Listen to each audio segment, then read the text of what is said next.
Yo, what's happening? This is Late Night CJ, and we back at it once again.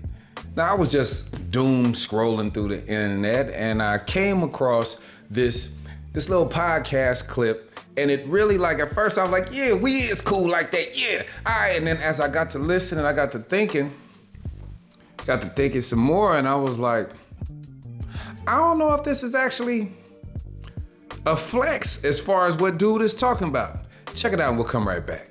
I may not have seen a cool 45-year-old till you seen our generation. Right. I think we're the first generation of cool everything. Not that like my older brother and my parents weren't cool. They were cool for their era. Yeah. We're the first generation of people who listen to the same music as our kids. Yeah. Who dress and shop at the same stores as our kids, wear the same sneakers as our kids, watch the same shows as our kids, for better or for worse. Yeah. Because I do think there's a pro and a con to that, for sure. But you know what I'm saying? Like, it's weird now that me and my daughters listen to the same. We both were at the Travis Scott concert. Word. You know what I'm saying? As opposed to when my parents were coming up, I didn't want to be at the Isley Brothers concert. You didn't want to be at the Earth, Wind, and Fire. Yeah, I didn't care nothing about Earth, Wind, and Fire when my parents were my age, you know what I'm saying? Or whatever they were listening to when they were in their 40s. And I was 17, 18. But me and my kids, we get in the car and it's like, oh, that's the new Kendrick. That's the new Drake. That's the new whatever. It's like we have that bond. Now, on one hand, dude is absolutely right. I do feel we might be the coolest so far. You know what I mean? There was this disconnect as far as relativity between the younger folks and the old heads. You know what I mean? We always had a couple cool folks. You know, like one of them uncles, hey, what's up, little playboy? Yeah. You know what I'm saying? You always had one of those, or maybe your grandma had a baby late and your mama had a baby early, so now your uncle is actually a little bit older but still cool. It was this distance though as far as fathers and sons. And I was like, well, the reason why, like he said in the video, he's like, I didn't want to go to the Isley Brothers. Boom, let's go deeper into that. The reason why you didn't want to go to the Isleys or Teddy Pendergrass and all of that is because our fathers were older.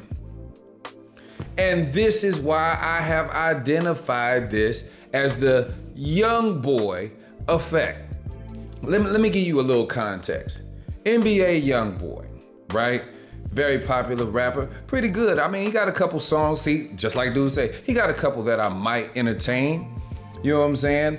But I started reading up on homie and I'm like, he's 26, 13 kids, and his oldest is about to be 10.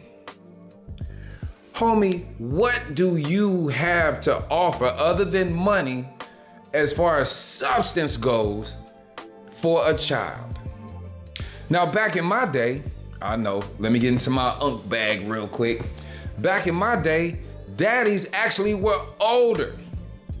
My dad was 25 years older than me when I was born. So imagine by the time I hit 8, do the math. By the time I came of consciousness, he was already in his 30s. You dig what I'm saying? That's why if you look, he was talking about the Isleys and all that. It wasn't because they were so far out there, we just now so cool. No, we had the YoungBoy effect. We started having kids at a crazy rate, 18, 19. How many of y'all know some people that had kids right out of high school? Them folks might be grandparents 2 times over now. They working on their second and third one and barely hitting their 40s. When we was growing up, grandma looked like an old lady. Granddaddy looked like an old man. You got grandparents now walking around, yeah, look at that young fella. Come on now. Where they do that at? It's the YoungBoy effect. We started having kids so young that we started growing up with them. Think about this. I'll give you an example. Say me and a young lady have a baby at 18. By the time he hits 10 years old, I'm 28 years old. What do I have to offer him as far as life experience that can guide him in a direction? That's why growing up, you used to see them dudes, the baby be dressed just like them. They have cornrows, baby have cornrows. They have Jordans, baby have Jordans. They got an earring, baby got an earring. Or you see mamas and daughters are growing up like best friends. What happens with best friends sometimes? They fall out. There's no parental gap and experience to be like, hey, hold up, tighten up. We are not on the same page. We are not the same. I remember one time, I might be telling too much, but this is before my daddy, before he passed, he was like a deacon in the church, the president of the brotherhood in the region and all of that. Very God-fearing man. But there was one time my daddy was for the streets. And so was I. And our paths were intersecting. I remember there was something that was going on. I won't go too deep, you know what I'm saying? And we were sitting down and I looked over, I sat next to him and I'm like,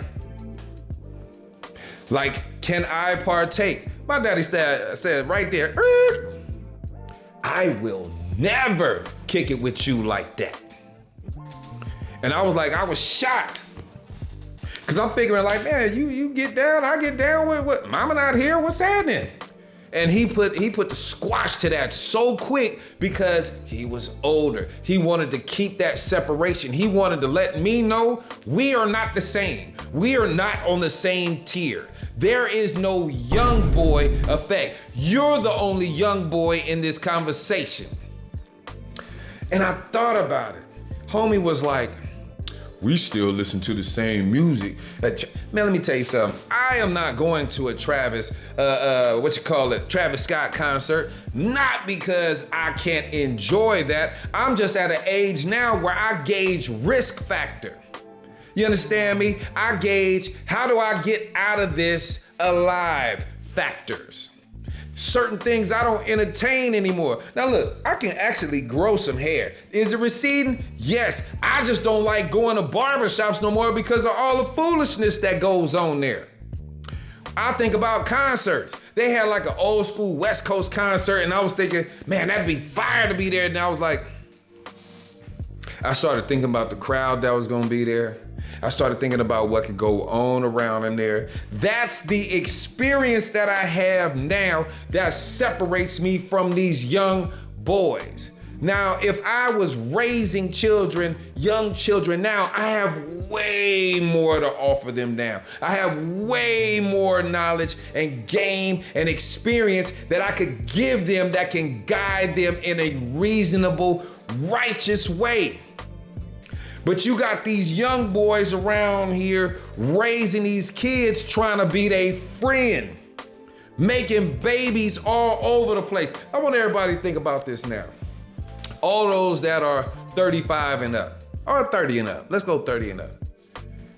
How do you look at a 20-year-old right now? When a 20-year-old sits there and tries to tell you how much of an adult they are, how do you look at them while they're talking? I look at them like, oh, look at him. Him really think him grown. And I had a whole life that I was trying to develop at that time. A baby and my own.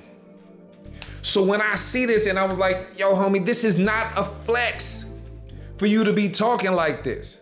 This is not cool that you and your son wear the same clothes. It is not cool that you and your son listen to the same music. It is not cool that you and your child find the same things entertaining. That means either he is very mature for his age or you haven't got to where you need to be at in order to raise him up because y'all at the same level. The only thing that separates y'all is age.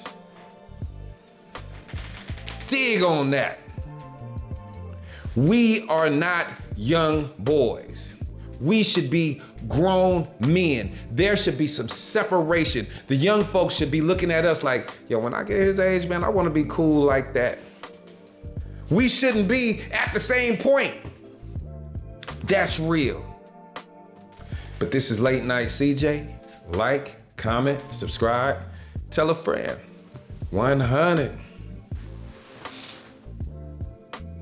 we ain't the same.